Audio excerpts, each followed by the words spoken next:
Well, good evening, Denver Bronco fans, and welcome to the Denver Bronco Roundup. Thank you so much for joining in. We are brought to you by the Rocky Mountain Sports Network and sponsored by Willow Seasonings and Blends. We'll talk a little bit more about that here in just a bit. But I want to start off by saying hello. My name is Keith. I am the host of the show. Keith. And why? And this isn't like, hello, my name is Keith. I have been a Bronco-aholic no, my name is Keith, and I am a Bronco-aholic, but I'm also your host, and next to me, well, maybe below me, since he wants to chirp up right away, the judge, Jody Moncrief. Jody, how you doing, sir?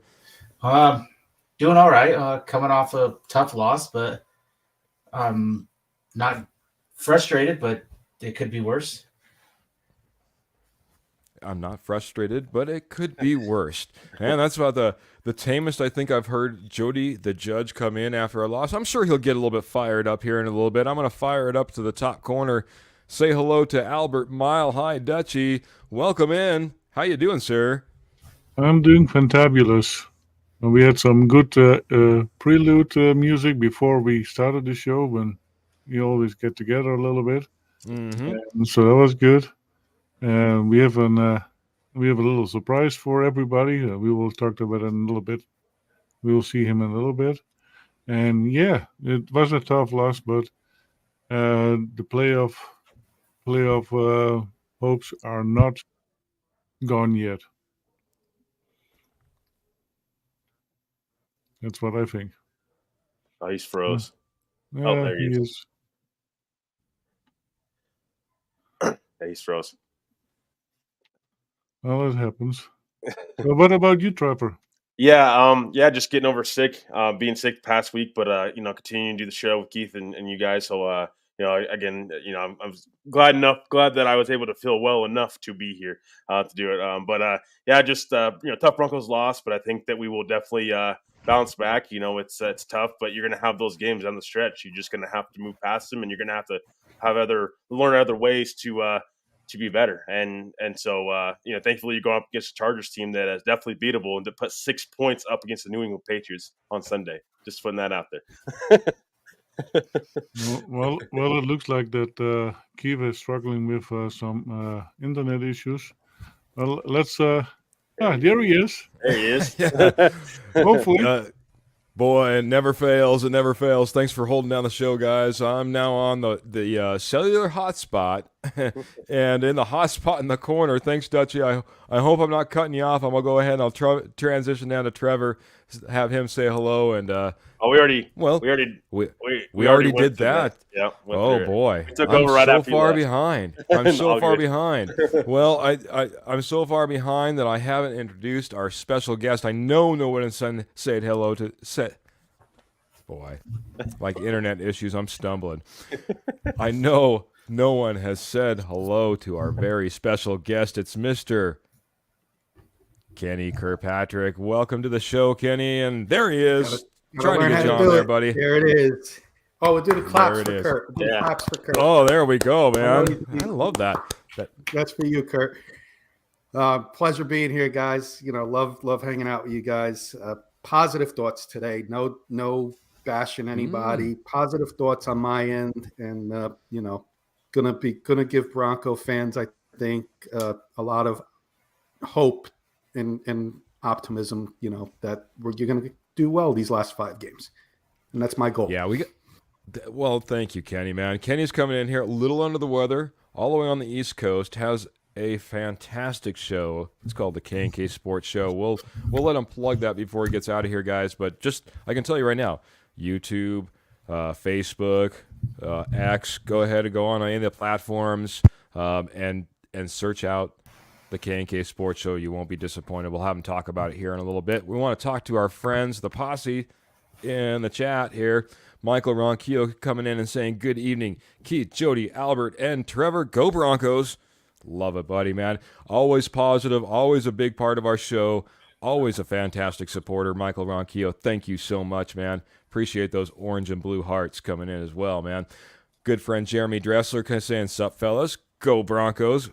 Big old Caps, man. And yeah, still, I love it, guys. Coming in here, still excited, fired up, ready to go. Just like Michelle Knoppers as well, saying, evening, gents. I don't know, Keith. That was kind of what it sounded like. I'm not sure what we're talking about, but I'll catch up with you. Roy Osborne say, can't say we didn't have our chances. Yeah, and we'll get to that. I think our first topic, guys, are going to be lessons learned from Houston. Guys that weren't able to do the post-game show, we'll let you guys jump in first and sound off on that a little bit as well. Roy Osborne, man. Yeah, well, it went from Trevor to maybe Kenny and down to Roy. Roy's saying he's sick now. Well, I'm sorry, Roy, man. I hope you feel better. Kenny's feeling a little bit under the weather, but he's nice enough to join our show. But hate it when anybody's sick. Trevor was certainly feeling it last week and is now starting to feel a little bit better, is on the up and up. So we hope that you're right behind him, buddy, and feeling good as well. And here it is, boy. This is what the clapping's all about right here. Mr. Kurt Valente, you know, if you go ahead and check out the K&K Sports Show, especially Wednesday nights, 8 o'clock, you'll get a little bit of clapping from Mr. Kurt. He's coming up and saying, what's up, boys? Tough loss. Total team loss. Stupid penalties. Defense gave up some big plays. Russ underthrew some balls. Big drops. Poor play calling. It's okay. We were never going to win 11 in a row. Win one of the next two, and the last three, we will be fine. Man, well, he let all the cats out of the bag, so I apologize, man. I'm going to start in with our guest. Yeah, show's over. Kurt's all got it all nailed down. Tuesday. Wrap it all up, guys. See you next Tuesday. No. We're staying, guys, and we appreciate you guys so much jumping in here. Yeah, clap it up, Kenny. Clap it up. I'm going to go to Kenny right now, guys. We'll go to him first. I know he wasn't on the post-game show, so we're going to talk to him and say, hey, what was your thoughts around this Houston game? Give me one or two topics you want to talk about. We'll pass it on to one of the other guys for another topic or two. How's that, bud? All right, we'll talk about the offense when Sean Payton. What I saw, I'm gonna take the positives out of this, not the negatives, because everybody's talking about the negatives. Kurt said you're not, and everybody on here knows, the audience knows, you're not going to win 11 games in a row. You were due for a loss against a very tough and team of the year Houston Texans, coach of the year, rookie of the year, team of the year. Will Anderson looked like Lawrence Taylor. No Giants comparison there because I'm a Giants fan, but he looked like Lawrence Taylor out there on the field. But positives I came out of this, Sean Payton has confidence in Russell Wilson, and some people may not want to hear that, but he has confidence in Russell Wilson because for weeks and all year you've been all saying, and this is everybody, including myself, I want to see more deep shots. Yeah, he underthrew some balls like Kurt said, and you guys said on the postgame show, but he still went back to that deep play call numerous times in the game. And that shows confidence in your quarterback if you're throwing deep balls. So that's one big positive I want to take out of the game. And I want to talk about the positives and not the negatives that you guys saw on Sunday. Well, I appreciate that, man. And that is a positive that we could take. We can see the difference in this game plan. We can see maybe what a lot of people, like as you mentioned, have been asking for, whether it be media, whether it be fans, whether it be us, whether it be you. A lot of people have been wanting that deep ball to be shown and thrown out there, and we got a little bit of that. It didn't work out always to our favor for one reason or another, but hey, big positive. If that's what you've been looking for, that's a little bit of what you got. We will bring in the judge next. He didn't get to do any post game as well, so let's talk to the judge a little bit, and maybe you pick a topic or two again, Judge, and talk about this game. By the way, Michael Ronquillo says, "What's up?" and evening, Kenny. Hey, Michael, great to see you. Just a all around kind of frustrating game. 0 of 11 on third down. Russ 3 interceptions. One off a tip, one. I don't know if he got baited, maybe just underthrew just a little bit, but Houston made a good play. He made a good play on the ball. Sean Payton, he can't help himself.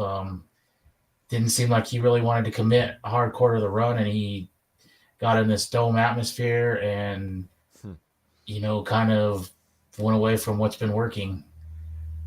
And what happened to Perine? Perine's been there the last couple of games, and we've seen little to nothing of Perine Sunday.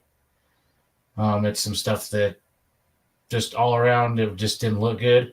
But we were there at the 8-yard line with a chance to take the lead, and I know I had 100% confidence Russ was going to do it. Didn't happen. But I predicted 2 losses coming before the Buffalo game, so we're still fine. I didn't think we were going to win 11 in a row. If you don't play good, you lose a turnover battle 3-0, and you're still right there in this game. Clean up some stuff, and I think you have a good chance at. Very good. Good chance that you kind of cut out at the end. Making the playoffs again, or still making the playoffs. All right, still very making good. the playoffs. Yeah, that was like, man, that was a cliffhanger, man. I was like, "Ooh, what's going on, man? It could be anything." No, I appreciate it, bud. Good analysis. Kurt's coming in here in complete agreement, saying as poor as we played, we were right there. Shows how good of a team we are. Even when we play bad, we can win. So, all right, guys. That kind of gets through the guys that weren't on the post-game show. But one of the things that I said was, hey, we didn't have much time. We were right there, right after the game. We didn't have much time to digest it. Let's give ourselves some time. Let this bad taste maybe marinate in our mouth just a little bit and really see what we had to swallow. So I'm going to go to Albert. Albert, we were talking in our ad tonight for tonight's show, lessons learned from Houston, man. So now that we've had a little bit of time to digest this loss, man, what lessons are we going to take from Houston that we can, learn from and move forward? One thing that is, we have to be able to adjust, and we were not able to do that until maybe in the last quarter. The offense got a little bit more done, but yeah, that is one of the things that we need to be able to do, adjust. The Houston defense was excellent. I have no other. Ooh, I think we might have a freeze up from Albert now. Is that correct? Is that what I'm seeing, everybody? Okay. Yeah. Wow. Well, okay. I'm making sure it's not just on my end. Goodness, no. All right. He's trying to come back. He's coming back. Oh, he's back. Albert, we didn't lose you. You're still here, man, but we didn't get much of your point other than this defense was good, and then we kind of lost you. Okay. So, yeah, we need to be able to adjust to a defense that is excellent. And I think only in the last quarter we did a little bit about that so that we were able to get back into the game. But, yeah, the Broncos need to be able to adjust and play accordingly. Because if you cannot adjust, you don't go anywhere. And I know why we have so much internet problems. My daughter is very into meteorology and stuff. Mm-hmm. So there are multiple flares happening right now. So watch out for the solar flares that are hitting the states. Who knows? We might go dark. Let's not do that. We've already had one lockdown. We don't need another one for another reason. So, all right, Albert, I digress out of that. But good analysis, man. We need to be able to go out there and we need to be able to adjust. We talked about that early in the season, being able to adjust especially at halftime, come out second half, be able to play and play well and execute and put points up and play well on defense is something that we were really having a struggle with. A great lesson. And hey, when you go up against a good defense, you better game plan. You better game plan well. And we will have maybe one or two more heading down the stretch that is maybe a little bit tough. So, that being said, strap your boots on, guys. It's time to saddle up and get ready for those games. Trevor, again, getting to those guys that we haven't talked to yet. We haven't talked to yet, but we've already done the post game. Again, maybe had a little bit of time to think about this. Before we do that, real quick, I want to jump into our comments because I don't want to get behind. This was a little bit earlier when we were talking about again some of those deep shots.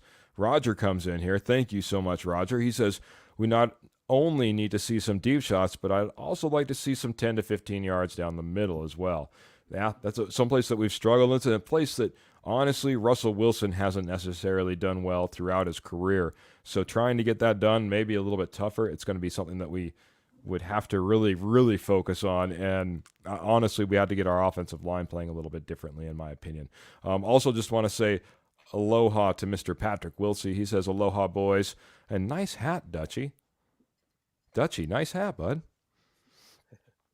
A tip of the cap to you, Al, Mr. Patrick Wilsey, and a tip of the cap to you as well. Unofficial sponsor, but if you guys want, and what you should be doing is searching out Lion Coffee, Lion Coffee. It's from Hawaii. It's fantastic. Got myself some, and Patrick works for Lion Coffee Company, and that's why I said he's an unofficial sponsor. But if it wasn't for him, I wouldn't have it in my hand. I would have never even thought about having Lion Coffee. So thank you so much.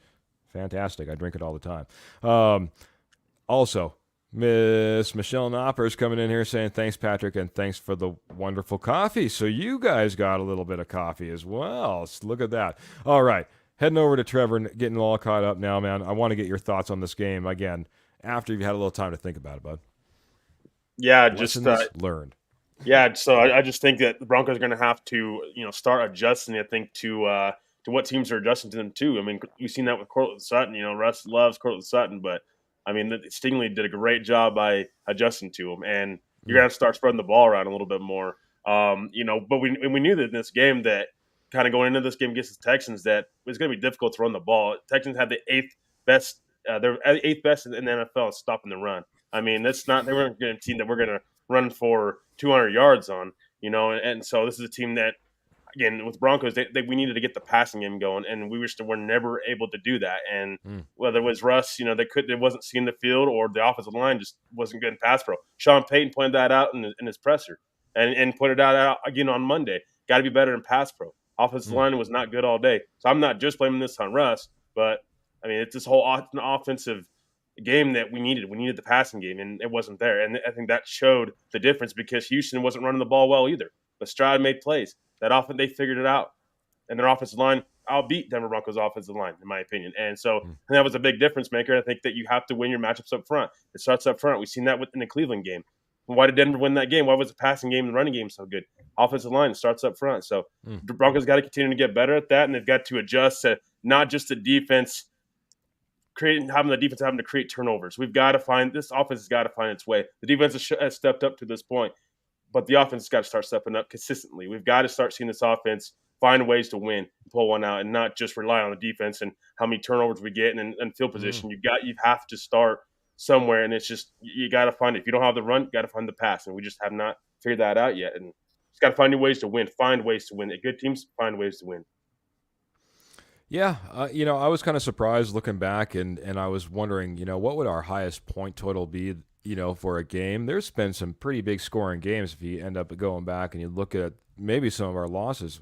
Washington was a very, very high scoring game. So this offense does have the ability to put up points, and it honestly, as I went out of this game and I got off our post-game podcast, guys, some of the things that just really marinated in my mind was things that Albert and Trevor said post-game. This was a very good team. This was a very good team we played. As the stepfather said, hey, this might be coach of the year. This might be Rookie of the Year. Certainly could be in contention for MVP. You know, you're outliving all expectations, you know, and when you start doing that, when you're the ultimate underdog and you got that underneath your sails that, you know, we're knocking down teams that we shouldn't, and we're doing better, and we're in contention for a playoff run, it's tough. It's tough to go up against a team like that. So we went up against a fantastic team. They get paid to play as well. They get paid to coach out there. All I want, guys, better preparation. Better preparation all the way around. I just don't think we were as prepared. I think we got out-coached in this game, and I know that one of you guys said that in our post-game as well. We were just out-coached in this game, and I think it started with the preparation and the planning and the game planning before we even stepped on the field.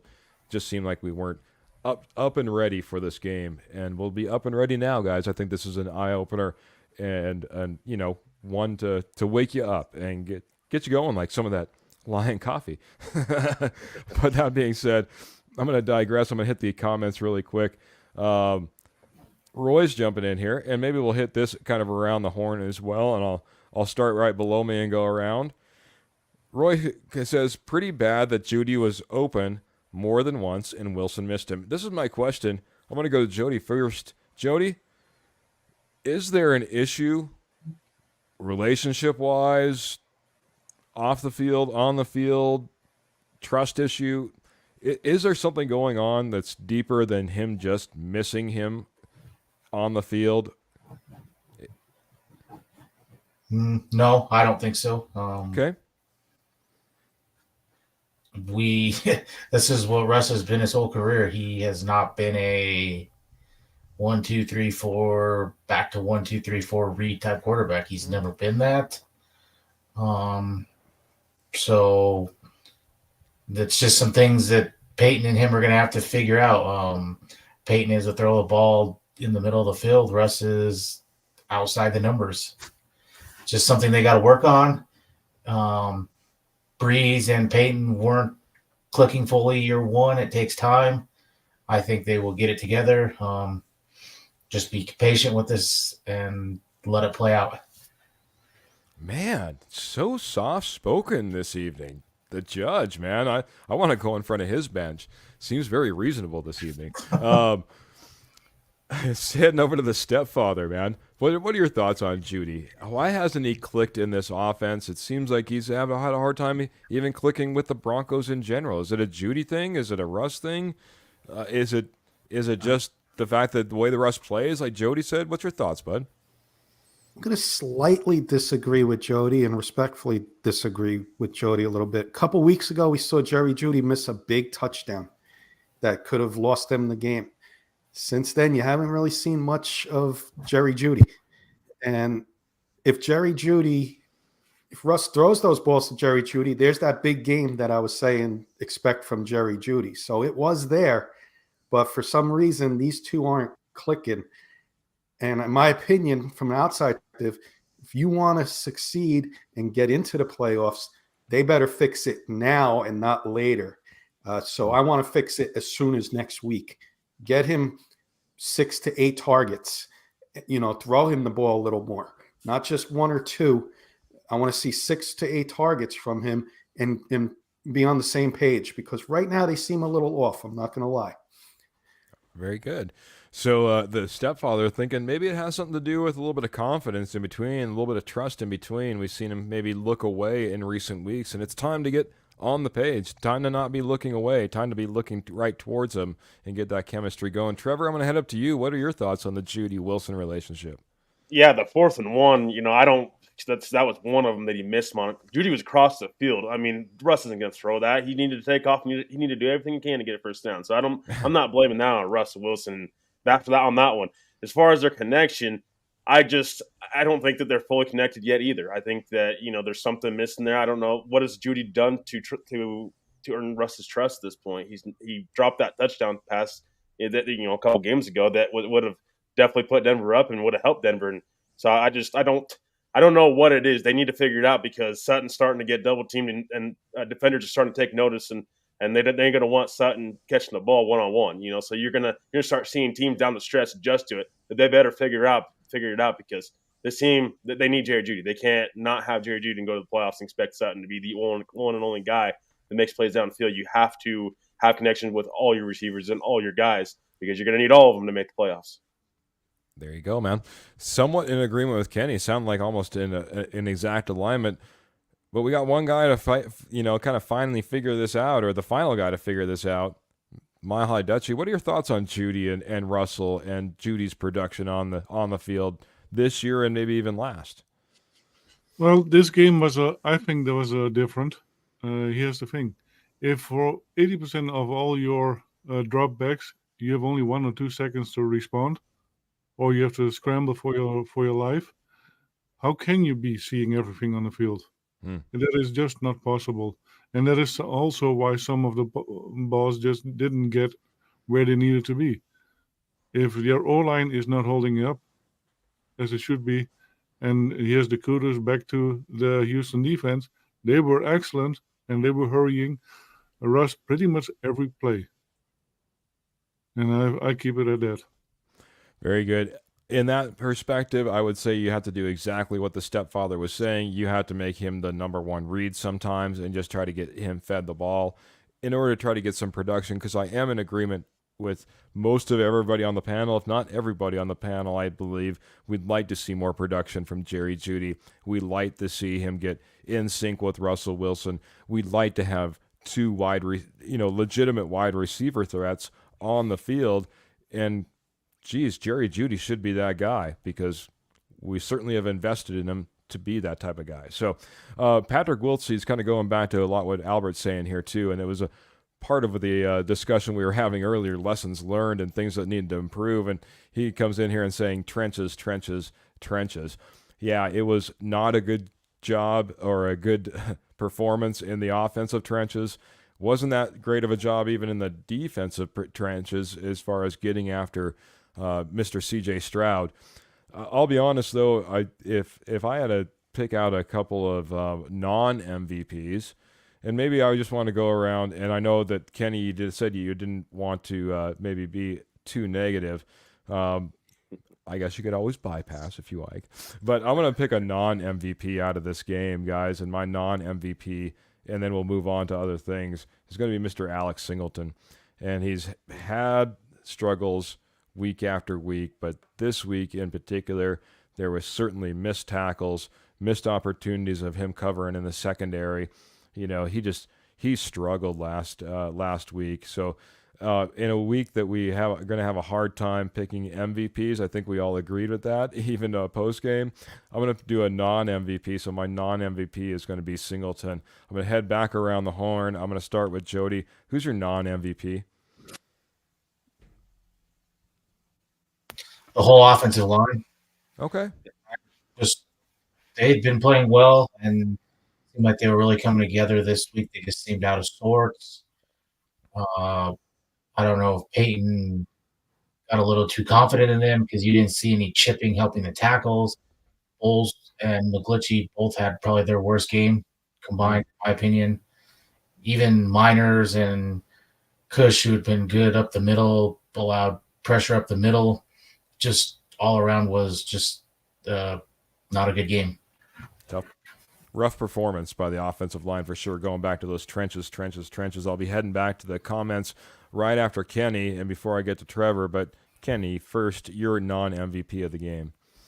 Yeah, I think Jody alluded to this earlier. Samaje Perine. I was high on him and praised him on that Browns performance. And how do you not play him? Like, not even in the game for a lot of the games. So that one to me, would be my guy. Like, why did he not play? Yeah. So he's unfortunately, Samaje Perine's getting your non-MVP because of non-performance. Wasn't even able to get on the field necessarily. Which I blame Sean Payton, but I would have to go Perine. I was trying to read through the comments because I'm doing double duty here, guys, and I gotta say that I promised Martin. I don't even know if I've thrown your name up on the board, but he's from the comments out of the posse. But he's new joining the show and on YouTube, I believe. He's saying if Coach Payton wants Judy to get the ball, he needs to call plays where he's the primary receiver. So I promise I didn't read your comment and steal what you said as my comment, but obviously we're in agreement, Martin. And he's also coming in and saying, I'm not making excuses, but Houston's secondary is very underrated, and they have been all season. Yeah, statistics can't always be everything, and we talked about how maybe that was the easier part of the defense that we could pick on, but obviously we struggled as well. I'll jump back to more comments in just a second, but I wanted to head over to I guess it's Mr. Trevor. Mr. Trevor, what are your thoughts on this, man? Yeah, I would say, my non-MVP is Sean Payton. I mean, this is a game that you need to win, and you need to have your team prepared. You did not have your team prepared going into this game.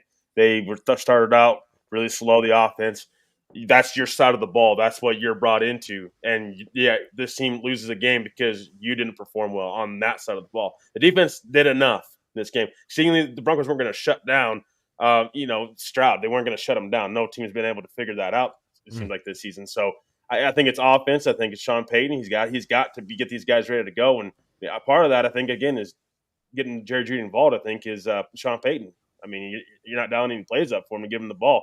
And have him and Russell Wilson have any confidence together other than, a few times this season. But he's not really involved him into the offense enough, in my opinion. And so it's on Sean Payton, in my opinion. This is a game that you got to have this team prepared. And next week, hopefully he does, because, I mean, this is coming down to the stretch. You got to go on a good run here. And so I think it starts with coaching in this one. It's Sean Payton, in my opinion. Yep, got to lace them up. Got to be prepared. And sometimes it just comes down to the coach. Non-MVP goes to Sean Payton, according to Trevor. We're going to head over to Albert and, again, wrap up this topic. We'll start with Albert on a new one right after this. But, Albert, who's your non-MVP on this last game? I think I have to give it to Cortland Sutton. Oh. He had some dropped calls, and with one of the interceptions, if he makes it into pass interference, you get a penalty, but you still have the ball. So if he would have been a little bit more aggressive with that one, then there might have been a different outcome. But yeah, of course he had some good catches too, but some dropped catches that he could have had. He should have had.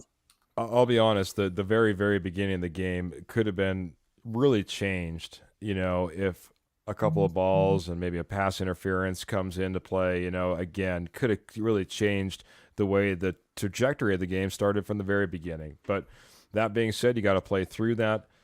The one reason I would have a hard time giving it to Sutton is he gave us one of our lone touchdowns that we were able to get as well on a fantastic catch and in the corner of the end zone once again. So I don't know if I could put him there, but I understand where you're coming from, man. Big players need to come up big, and when they fall down early, especially, that can really set us back. So it was certainly a setback, in my opinion, as well. So, sorry, ahead, Keith.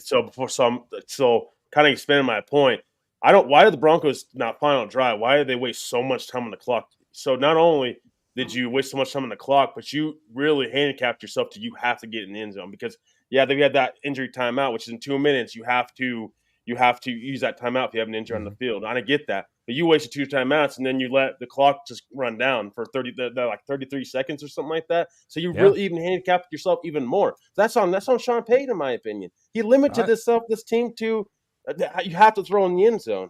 That's why that's why I expand on my opinion that this is on Sean Payton's coaching. He had some coaching errors in this game that were really questionable. Well, I'm going to jump to the other side of that then really quick because I love the play call and the way that they ran down the clock and the way that they made sure that there was going to be no chance for C.J. Stroud and that offense to come back onto the field and lead them back down. I think you had to drain the clock down. If you look at the clock, man, he's throwing it with 12 seconds left when he throws that interception. There's still 8 seconds left if he throws it away for a 4th down play. I mean, you had opportunities that you could have – there was just opportunities. I don't care. There was opportunities. You could have done out routes the whole 9 yards, use the boundaries, get in close, punch it in late. I don't agree with the play calling necessarily, but the time used on the clock I thought was fantastically done. So I'm not going to agree with you there, Trevor. So Well, I think the biggest problem was timeout after the 2-minute warning. That was a wasted timeout. Well, you have to. I'll down agree there. That did not allow you down there to run the ball. You could have at least tried to run the ball once. You were forced to throw the ball because you had no timeouts. Are you talking about the first timeout or the other two? The first right one, after he the used 2-minute warning, timeout right after the 2-minute warning, Well, and that was a horrible timeout coming out of the 2-minute didn't warning. Mannix come up hurt on that one? Because in the NFL, if it's less than 2 minutes, then you have to use timeout, injury timeout. Okay, I don't believe that was the case. I That thought they came right out of the 2-minute warning. That timeout right there would have saved you. You could have at least had the opportunity to run the ball one time at least. No, this was the timeout in the fourth quarter. The 2-minute warning in the fourth quarter. Right. Yeah, the timeout, but there was one used directly after the 2-minute warning is what we're speaking of. Yes. Yep. I just thought. Yeah. Can I interject in 10 seconds? Yeah, you get 2 10-second interjection from the stepfather. Maybe it'll get us all on track again a little bit. I agree with everybody. I agree more with Trevor. First down, you got all this time on the clock. Why not call it play and you can run or pass, get 3 to 5 yards closer to the end zone and have 2 shots, and you're keeping the defense honest now as opposed to them all playing back. And we saw the passes. They were not allowing anything. They were forcing the receivers to the back of the end zone by the defense they were playing. So I agree with Trevor. That last 2 minutes is on Sean Payton, 100%. Yeah. I agree. I think it was on Sean Payton, and it was perfect. I have a question. The last 2 minutes, do you think Russ gets tired of hearing, I check it down, I check it down, I check it down, because he really didn't check it down in that last 2 minutes at all when running backs were wide open? Do you think he gets tired of that? Like, all I do is check it down, and he was trying to do something different? If I was to guess, and then I'll let somebody else jump in, I think his mind flips to exactly what you're saying. He goes into that 2-minute drill, and if you think about, end of the games, Seattle, there was no check down, Russ, in the end of games in Seattle. Everything would end up being fairly deep. I think it's a mindset thing. He automatically flips and he starts looking downfield and doesn't look at anything underneath. But anybody else have an idea? Yeah, Russ will run it himself to get a first down. So I don't think so. I think it has been called by Sean Payton. This is what we need to do, and this is what you're going to do. I think that's what it was. Very good. Yeah, I think Everybody you need else to play to to Russ's. aggressive? I think you need to play to Russ's strengths and let him kind of come in clutch. He's became in clutch more often than not. I think you're paying him this much money. You need to give him a chance to take a shot and not handicap him in that moment. The thing for me is who cares if you check it down like Minnesota and you score a touchdown? Who cares? I don't care how you score. Positive plays, checkdowns are okay, but defenses are gonna, allow those 4 or 5 yards, in my opinion. So 4 or 5 yards and nowhere near the boundary. That makes sense. Yeah. I'm going to get over to our comment board really quick.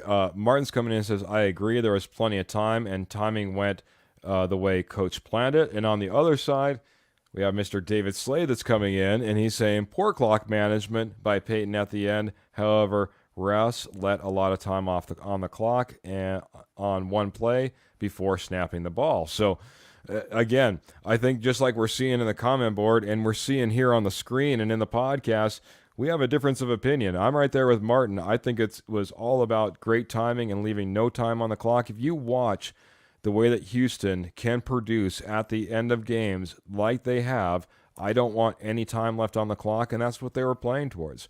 Now, if things worked out a little bit better and a pass gets out of bounds and we have an extra, a stoppage of the clock, whatever, no one's even contending any of this. But, hey, that being said, we ran out of time, we ran out of downs, we ran out of turnovers in the very end, and we end up losing the game. So I think we're going to be on opposite sides regardless.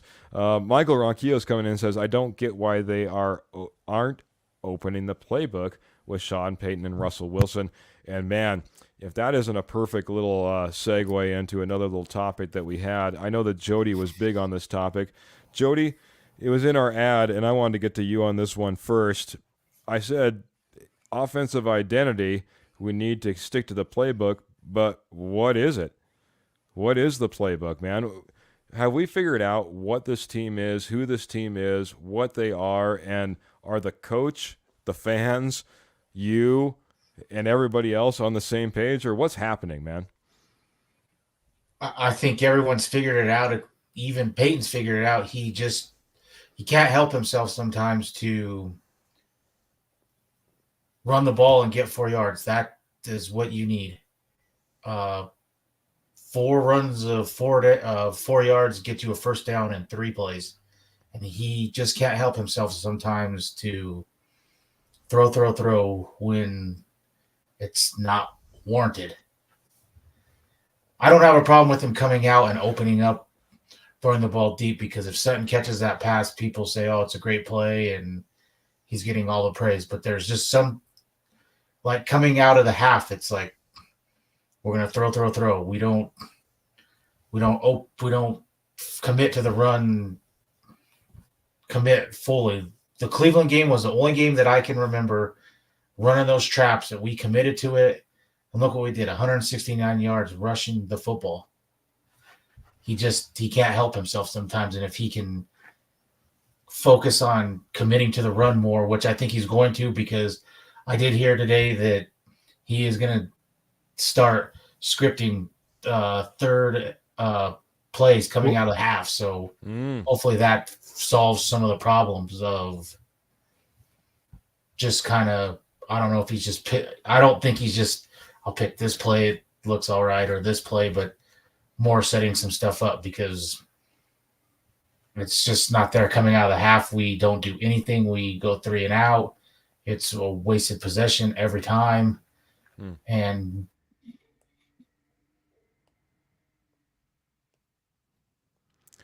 me, you, him, not sure who the issue's with. Those stupid flares. Those Jody. stupid solar flares. All right, buddy. We're going to digress, and Kenny might have some solutions that we're going to talk about after the show. But that being said, I want to jump it over to Kenny next. He said that, man, he had some passion around this topic when we were talking about it in the chat before. So, Kenny, bring some passion, man. What's the offensive identity? What's going on? And how does how do we get all on the same page and be productive, bud? Well, that's the key word. You all have to be on the same page, and that includes Sean Payton, Russell Wilson, offensive line, wide receivers, which is Jerry Jeudy on top of that list. But how do you fix this? I'm seeing more play calls. I'm seeing a little confidence in Sean Payton with Russell Wilson, because you saw a lot of deep balls. But now, does Sean Payton have confidence in the offensive line? So are you going to see more open play calls? I don't know, because you're only, like Dutchie said, you're only getting 1.5 to 2 seconds to throw the ball. So not making any excuses for anybody, but the solution. I coached on the high school level on defense. And how do you succeed on offense? Long drives. I know there was a comment about scoring quickly. Long drives will wear defenses out in the second half, and you will win more games than lose games in close battles. Run game has to be more effective. And I don't want to see Jaleel McLaughlin on 3rd and short running up the middle. He's 160 pounds. You got to get Javonte Williams or Pirine in there. So there's another bad call by Peyton. Okay. Peyton had a below average game. Russell Wilson had a below average game. The whole Denver Bronco team had a below average game. Bounce back. You got 5 games left. And I see good things happening in the 5 games with like a 4-1 record. And, there's no reason why the Broncos can't, but it's going to have to be a team performance. Like we said, Russ and Jeudy together, Peyton and Russ together, defense continuing to create turnovers. And, everybody, will be happy come playoff season, because you guys will be in. So let's get there 1 week at a time. And Sean Payton, you had an off day just like everybody else. And quick question for everybody I got, because I'm on the East Coast. Broncos looked lethargic at the beginning of the game. Does that 1 p.m. Eastern time really affect teams out in the Mountain time zone or Western time zone, guys? Horrible. I think so. Horrible, says Jody. And guys, I just hear a clicking in the background. I don't know if anybody knows what that is, but if it's possible, to stop it, that'd be cool. Just kicking in my ear. I apologize. East Coast, that early time zone. Jody says that was a big difference. We talked a little bit about this. We'll go around the horn for Kenny real quick. Albert, what are your thoughts? That time zone change, was that a big thing? I don't know. I've never experienced that except for when I go to Europe. Then I have a big time zone difference. Yes. But does it affect you? Probably a little bit. I think what even more affected the players was the field. And I think they were not used to play on the field like that. And I think that's part of the problem that they had. Yep.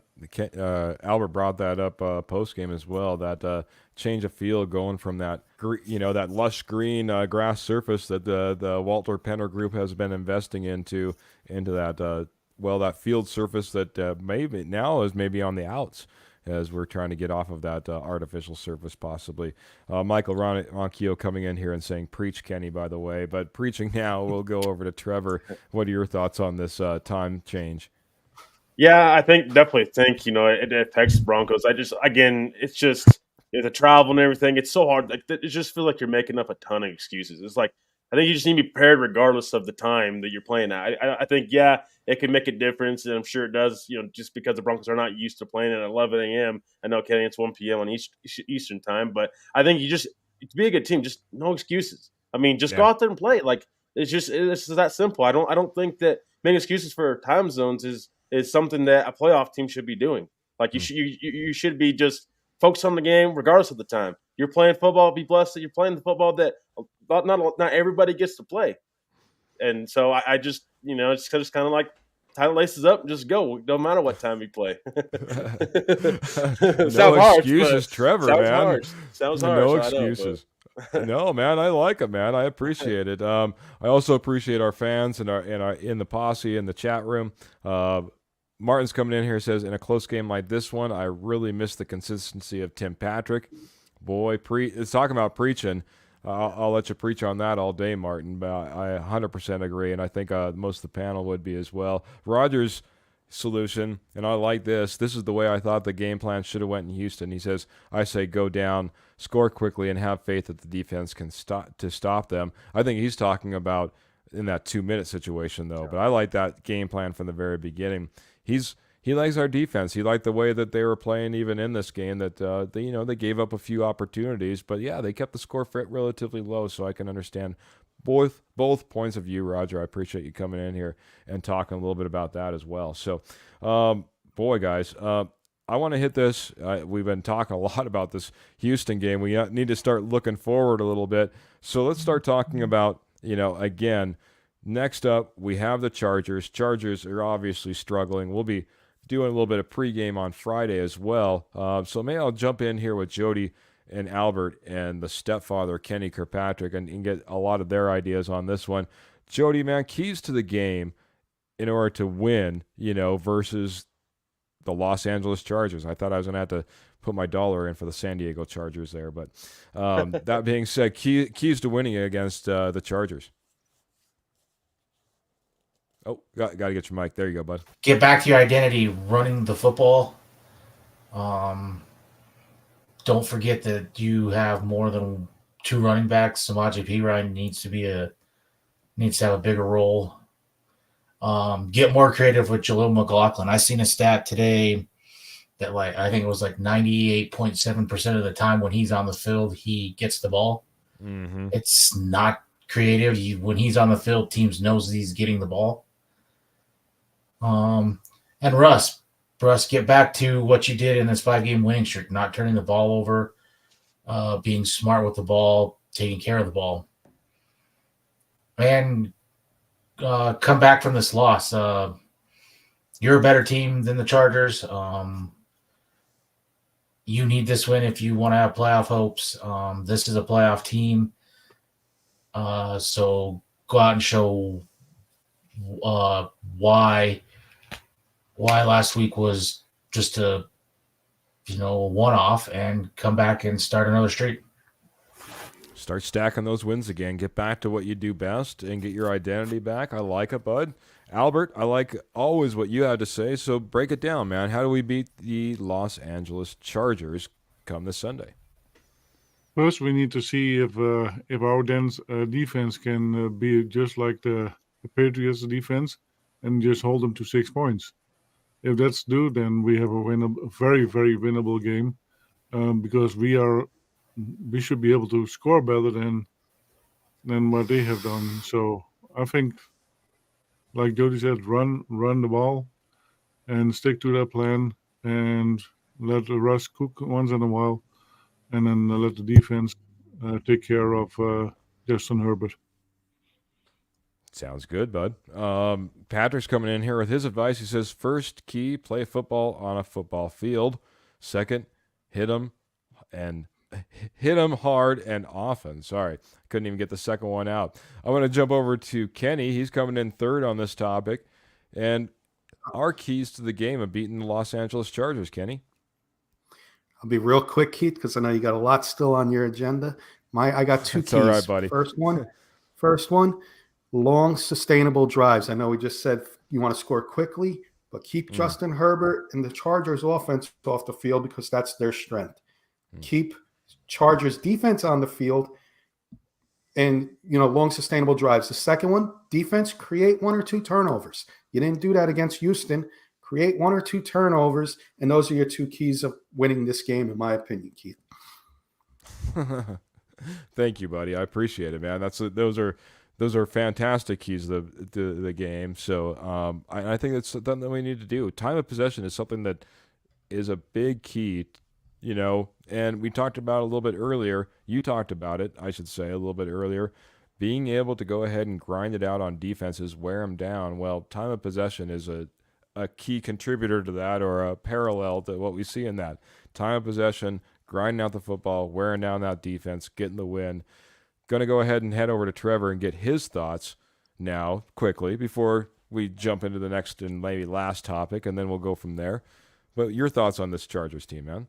Yeah, I just you got to stop Khalil Mack. You're going up against. He's quietly put up 15 sacks this season. So this guy that you're gonna Garrett Bowles is gonna have to be key in this game. Third down efficiency. Broncos are 0 for 11 against Chiefs in the Texans game. You're gonna have to be better and not turn the ball over. Russ cannot throw 3 interceptions and expect to survive and win in that game. Can't turn over the ball. Herbert got to stop. Herbert got to put pressure on him. You can't let him sit back in the pocket and throw all day. This is a Chargers team that's just struggling. And, they might not have a head coach at the end of the year. So, or let's say in the offseason, because they may fire Staley. But, if they continue on this path. But, again, this is a team that you should not be afraid of. Come out and punch them in the mouth. That sounds really harsh, but come out and punch them in the mouth. And this team they just scored 6 points on the New England Patriots. Patriots are one of the worst teams in the NFL right now. You cannot lose to this team, and you need to put them away early. I like it, man. I like it. Get up, get going, get early, punch them in the mouth, and clean it up from there. Just put them lay them to waste and put it behind you. That's the suggestion from Trevor. I did want to come into the comments again, guys. Pearl's coming in here saying, "Sorry, I was late." Pearl, you never have to apologize. It's an open invitation, not a formal invite. So come and go as you please, but we'd love to have you here. Rogers coming in and said this game should be like another home game for Broncos country. Will show up in force, run the dang ball, and I want to be right there with you. And I'm not the only one. We've already heard it a couple times on the panel. I was all about airing it out versus Houston. I really thought this needed to be an air show, and that's how we were going to end up winning this game. Maybe I was right. Maybe I was wrong. We'll never find out. That being said, I'm switching gears here, and I'm right there with you guys. Whether it be Roger, whether it be Michael, who's coming in here and saying run the ball and get more takeaways on the Bronco defense, or whether it be Jeremy coming in here and saying run the ball. So Well, if this is game planning committee and the Chargers are listening in, well, I think we're going to be maybe running the ball. Pearl was late because she's fighting with Amazon over her address that she's had over for 37 years. So good luck with that battle, Pearl. I apologize for that. Amazon, they're wieldy.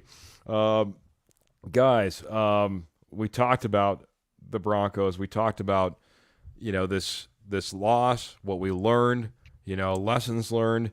I think we all have an idea and a direction, though we'll dive into that more on Friday of where this Broncos team and how this Broncos team should go about beating the San Diego.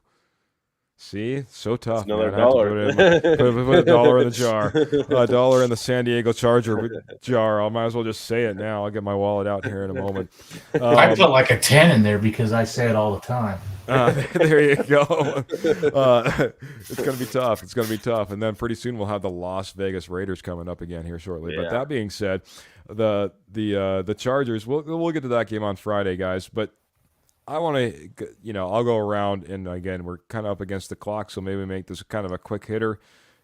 Are we in the playoff run? And maybe how many games do we need to win from here on out in order to make the playoffs? Again, we sit at 6-6. I'm going to start with Kenny.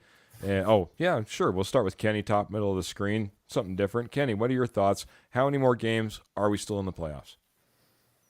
10 wins will get you in. 9, you're going to need a lot of help.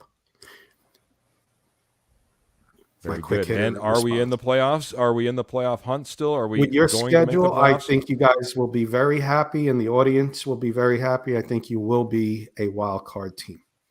Wow, there you go. Coming from the East Coast, giving us a little bit of positivity. Appreciate it very much, Kenny. Why don't we head down to the bottom corner, pick up Mile High Dutchie, and ask him how many wins, and are we in the playoffs? Yes, we're going to the playoffs, and we need to win at least. We will win at least 4 of the next 5 games. It is not we will win. We will win 4 of the next 5. We will be in the playoffs. Coming from the mouth of Mile High Dutchie, heading up over to the judge himself. Judge, man, what do you say, man? How many more wins do we need in order to get in, and do we accomplish it? 4. I think you need to go 4-1. And I think that's very doable. You got 5-7 LA twice. You got 5-7 Raiders once. You got 2-10 Patriots. Those are winnable games. And the Lions, I think, is a winnable game. Yes, they have a good offense, but their defense is you can put points up on that D. We've seen it against the Packers. We've seen last week against the Saints come back and put points up on them. So these are games that there's winnable games out there, and I'm still going to ride with your Super Bowl winning quarterback and head coach. I like it, man. Before I head over to Trevor to wrap up the topic, I'm going to head over to something. Man, listen, look at this. Pearl's coming in saying, my favorite show, I hate missing it. Well, we hate missing you, and so we're glad that you did make it, but I had to throw that up. Too much love there. Pearl, I got news for you. It's mine too. It's my favorite show too, guys. Oh, wow, clap guys. it up for you 4. I'm going to clap it up for you 4 right now. Well, thank you, man. You guys are all making me blush, I tell you. My prediction is the Broncos win all the rest of the game, says Pearl, but we need to get to Trevor's prediction. What's your thoughts on these last 5 games, bud? Yeah, I mean, ideally you want to win all 5, so then you take care of your own business. But again, at least you need to go 4-1. I think you need to win 10 games. Your schedule's really favorable in your direction, in my opinion. I mean, you have one team that's the playoffs right now, and that's Detroit Lions. The rest of those teams are not right now. So you need to take care of business your way. Again, want to win 5, but you at least need to win 4. You need to go 4-1 at least. 5 obviously would be great, but you need to win 10 games, I think, to get in. 9, it's going to be a little bit shaky. So you need to win 10, but I think that they can do it, and it's favorable in the Broncos' direction. And let's go, playoffs time. Let's go. There you go, buddy. There you go, man. I love it. I love the positivity, and I love the outlook of everybody. I do think that these are very all winnable games. got to give it up to Patrick Wiltsey. He's coming in here with the hand claps, just like at about the same time Kenny was giving hand claps for us. So I think that's the correlation. I appreciate it very much, Patrick. Also, Michael Ronquillo, I threw that up on the screen just a moment ago, saying the Broncos need 4 wins. Funny thing is, guys, my prediction, not the one that we went through game by game because I got all excited about the Broncos, but my original prediction was 9-7-1. That would be really funny if that's still a possibility to play out. And that the reason being is because I knew that would be so borderline to be able to get into the playoffs. And I knew that we were going to be so borderline in order to get into the playoffs was my thought. So that being said, I hope we don't go 9-7-1. I hope we're like Pearl is saying, we're in 5 in a row and we're, celebrating, and being proud of the way that we're marching into the playoffs. But that being said, I agree with most of you guys. I think that 4-1 is probably the most likely scenario, just like Jeremy is coming in here and saying. So appreciate that prediction from you, Jeremy. And Pearl's just coming in and said, my feeling, I may be wrong. Chiefs will not win the West. Wow. Yeah, I guess if you're going 5-0, there's certainly a possibility that if there's any slip-ups, we're 2 games out from the Kansas City Chiefs. So they have a few stumbles, man. It won't take long, and we'll be right there neck and neck, and we could be talking about the AFC West. Great point, Pearl. One point that, and as we're going to wrap this. Chiefs. What's that, bud? Oh, sorry, Keith. I was just saying there's definitely something wrong about the Chiefs. They're not the Chiefs there, that though? they were the last few years. But Ain't that the truth? And, one of the teams that I called to make the playoffs is the Buffalo Bills. They're another one that just doesn't seem like they've been at the top of their game like they have the last couple of years. Digressing out of that, a topic that I just want to hit, it'll have to be rapid fire because we're already running a little bit long here, guys, but not too bad. Trevor brought this up, so I want to hit this. I'll let Trevor hit it first. Is there pressure on Peyton Manning to make the playoffs in year 1? Trevor, Sean man, Payton? Take it away. Yeah. Oh, Yeah. Did I say somebody else? Yeah, Peyton Manning. Peyton Manning. Wow. Yeah. A lot of no pressure there. He doesn't care. But that being said, Sean Payton might have some pressure, and I wanted to get your thoughts, or you have some thoughts. So share it with the group, bud. Yeah, I don't think Sean Payton is under fire. I think to make the playoffs this year again. I think if this team, if they just miss out, I think he'll be fine again because you have.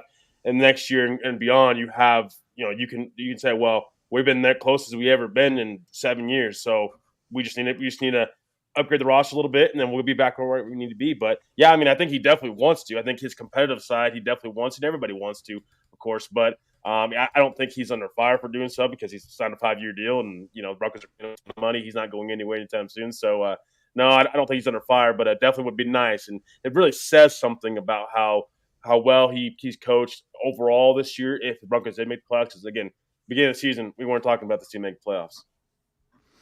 That's true, man. That's true. It seems like, though, the expectations are high. So, again, just want to get some thoughts. We'll go rapid fire. We'll go ahead. Kenny next. We'll just go around the horn. Kenny, what's your thoughts on this? Is there, expectations that, Sean Payton needs to make the playoffs at this point?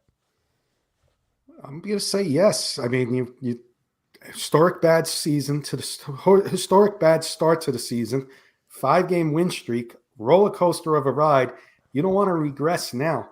So you want to keep progressing. So you want to be right there in week 18 with a shot to be in the playoffs, if not already in. So I'm going to say he has a little pressure, not a ton of pressure, but there is some. I appreciate that, bud.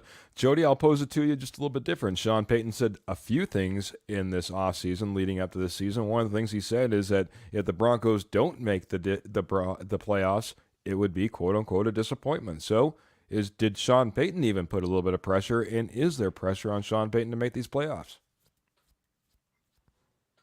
Yeah, that's exactly where I was going to go. It was pressure that he put on himself by making that comment, by making comment Hackett was the worst coaching job in NFL history. And I think there's pressure because of what he's getting paid and what the Broncos gave up to get him, along with you have a Super Bowl winning, probably Hall of Fame quarterback, and that right there is, probably 80% of what a lot of teams wish they had, that a quarterback and a head coach. So I think there is.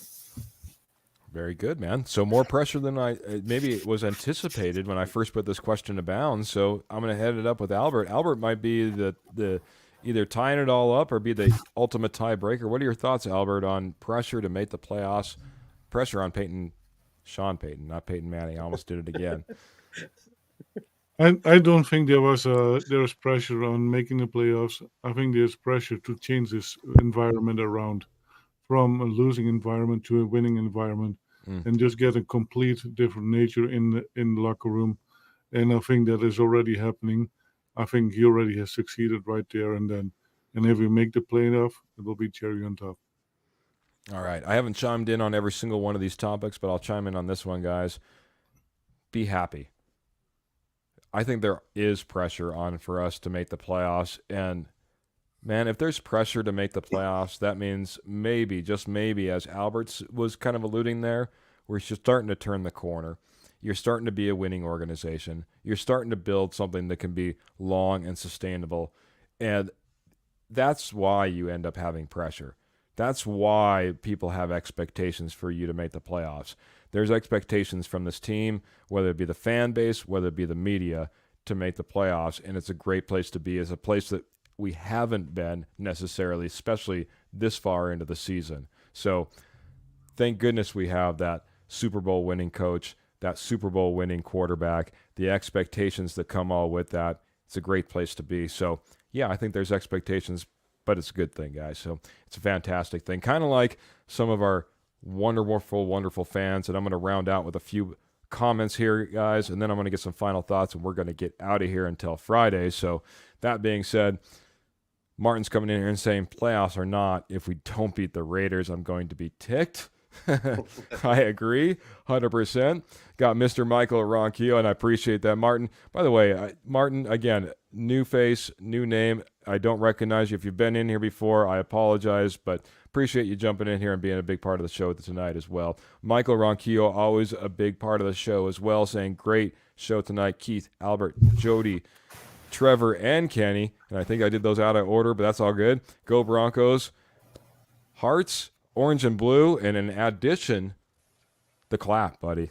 The clap. So appreciate it very much. Thank you so much. So Michael's also coming in saying winning season or NFL playoffs for the Broncos. Appreciate that. Love that. And love to see that again. Those expectations are being risen.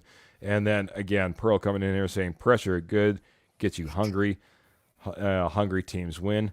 Hungry teams win, especially they're hungry for, well, those Denver Bronco Roundup winning onion rings that Pearl puts up every single Sunday. So appreciate it. And coming in here in the best people, best show, and big hearts to you as well. Pearl, thank you so much. Let's get some final thoughts. Albert, we're going to start with you, buddy. Give us some final thoughts as we get out of this show tonight. Yeah. The Broncos need to shake this loss off, and it is one game at a time, and go shoot for the moon, and they will make it happen. And I also want to thank all the people who were in the chat today, and that is for Michael, Jeremy, my lovely wife, Michelle, Roy, Kurt, and Keith's wife was watching, and Dave was there, Roger, Patrick, Martin, and Pearl. Yeah, thank you all for being there, because it makes our life so much interesting and easier. Thank you. Yeah, appreciate our fans, man. I appreciate you always making that list and calling them out. Albert, volunteered for that a long time ago. Said I want to show love and appreciation for our fans, and man, not that it wasn't already felt, but appreciate Albert going through the due diligence and giving the call outs. Kind of like Jeremy saying, thank you so much, guys. Go Broncos. Appreciate you as well, Jeremy. You were listed in there. Head on over to Trevor, get some final thoughts. Then we'll be hitting Jody next. We're going to get final thoughts over to our good friend Kenny. But Trevor first. Yeah, so I just want to kind of piggyback off what Dutchie said. I just want to thank everybody for being here tonight. Again, we enjoy you guys really so much, and the show isn't possible without you guys. And you guys continue to support us, and we love it. So thank you. Each and every show we're doing, the support's amazing. We love you guys. But yeah, I would just piggyback again what Dutch said also about the Broncos. It was a one bad game. It's one hiccup in the road. You're going to have them throughout the season. But again, you have a favorable schedule coming up. Just got to take care of your own business. I know we want to sit around here. We want to talk, see if who's losing, who's not, and watch the playoffs. But let's just, game by game, take care of your own business, and then we're going to be there. It's the hard work's going to pay off. We're going to be there, and I truly believe that. And again, the team is we're looking better more and more. I think going into the future. Again, whether the guys make playoffs or not, Sean Payton's got this team. Playing at high levels this season more than we have in the past 7 years. So, let's continue to be hopeful and, let's get another win against the Chargers because that's a division rival and we need to win those games. So let's go Broncos. I like it, man. We got some hopefulness. We got some right directionness, if that's not a word, but that's okay. We'll utilize it anyway. We got some positivity, and I talked about mojo, and that's one of the things that we have going. We need to continue. Heading on over to Jody, not slowing down on the mojo. Final thoughts, Jody.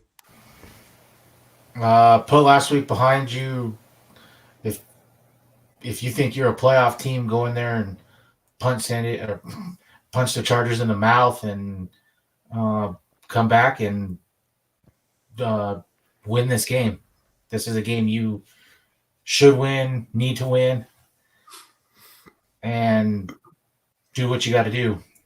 And then last, thank God we're going to a 12-game playoff next year in college football because the committee got it horribly wrong. How you leave out a 13-0 Power 5 conference championship team is beyond messed up. It's the most ludicrous thing that I have ever seen. And thank God this is the last year we have to deal with this. And one of these days when we have about 3 or 4 super conferences, the NCAA can look back and understand why they will be non-existent because of stuff like this.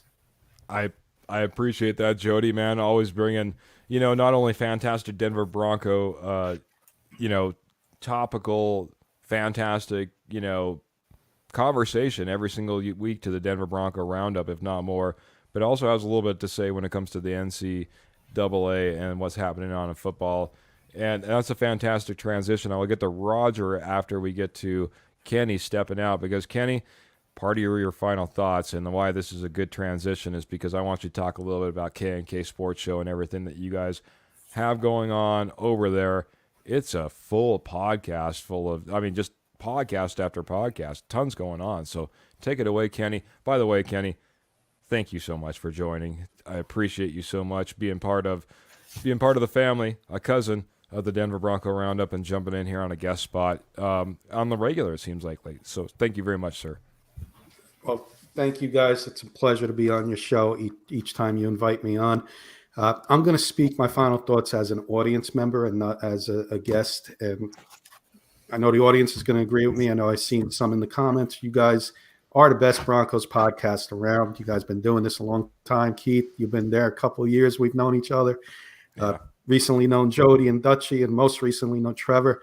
You guys bring not only knowledge, you bring entertainment each week, and just your interaction with your audience. You have the best audience around, just like we feel on the East Coast.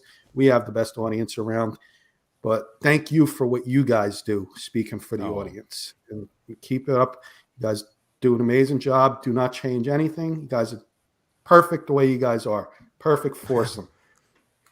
But thank you, Kenny. Real quick, the K&K Sports Show. If you guys are interested in all sports, Wednesday nights, 8 p.m. Eastern, we have an hour show. Tomorrow, Jody said in his final thoughts, college football, Florida State. That's going to be a huge topic tomorrow. So for you college football fans, come check us out. If you're not interested in college football, we do NFL. We got some baseball. But 10 p.m. Eastern, 8 p.m. Mountain Time, my co-host, our good friend, the Clap It Up master, Kurt Valenti, does a Bronco podcast himself. And he brings the Eastern flair to his show. So it's quite entertaining, and you guys will enjoy it. Go check him out. And then the last show I'll mention is Wits and Wagers, Thursday, 6 p.m., so 4 p.m. Mountain Time. We do Wits and Wagers. It's self-explanatory. We'll give you some betting tips on NFL, college football, any questions you got out there. We have a former professional handicapper who comes on with us each week, Joey Clams, quite the character. Come on just to see him. You'll get some good laughs. And check us out, K&K Sports Show. You can catch us on Facebook, YouTube, Twitter, X, and soon to be some more platforms. But those are the three right now. But again, thank you guys for what you do. Speaking as an audience member, do not change anything. You're the best around, guys. Love you guys. Like you said, Keith, cousins in the podcast world. Thank you, buddy, man. And like you said, man, and like literally, I'm blushing, guys, and I thank you guys so much because we're getting Roger coming in here. I said that we get back to his. He says, thank you so much. You are definitely the best podcast around. I appreciate you all very much, man. So just getting tons and tons of love. I threw it up on the screen, but tons of love for you. Noah's coming in here saying Kenny's the man. Pearl's coming in here and says, love you, Mr. K. So, Noah's one of our followers on K&K, so good to see some K&K coming over. He's one of our followers on K&K Sports Show. We're adding Noah to the list of fans that jumped in our podcast, and we appreciate you very much.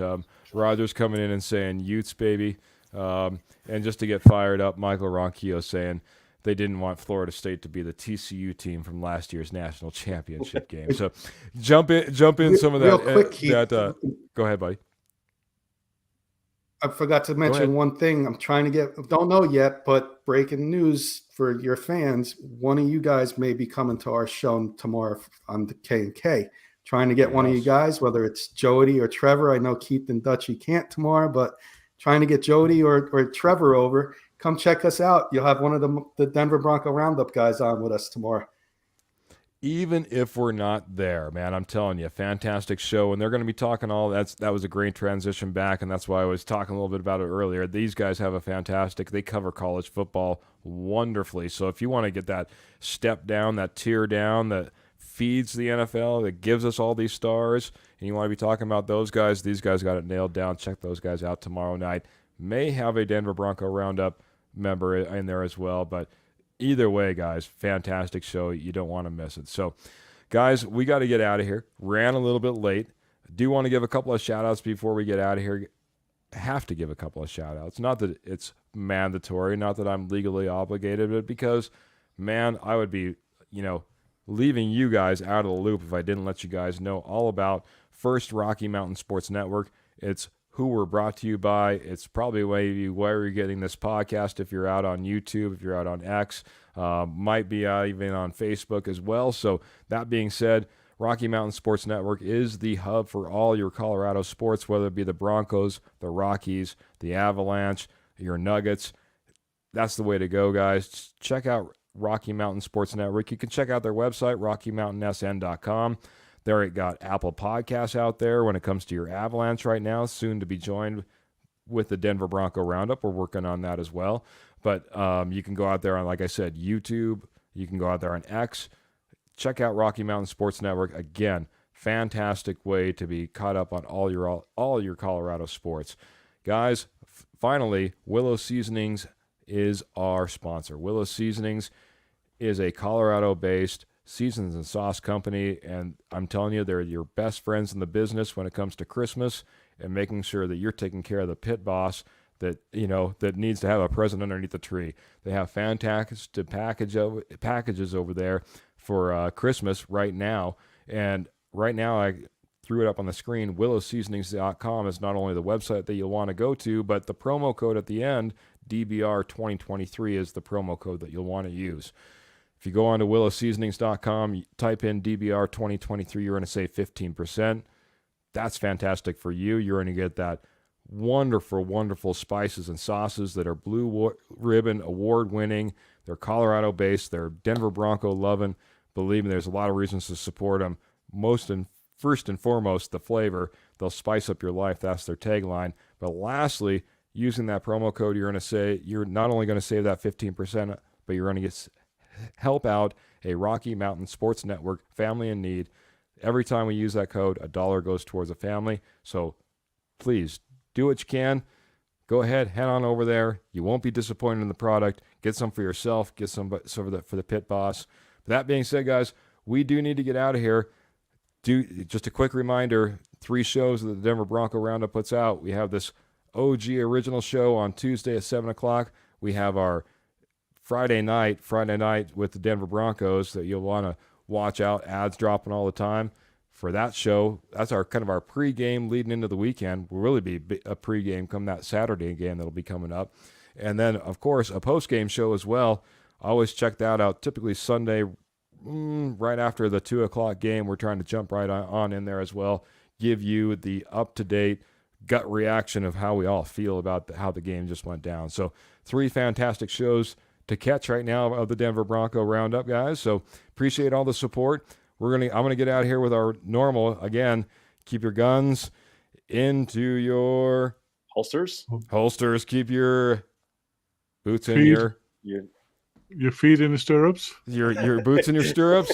The boots in your boots in your stirrups. Yep. Keep your feet in the stirrups, and then of course always keep the Broncos in your heart, guys. We're gonna get out of here. Until next time. Appreciate you so much. Mile high salute. Thank you, guys. Have a good night.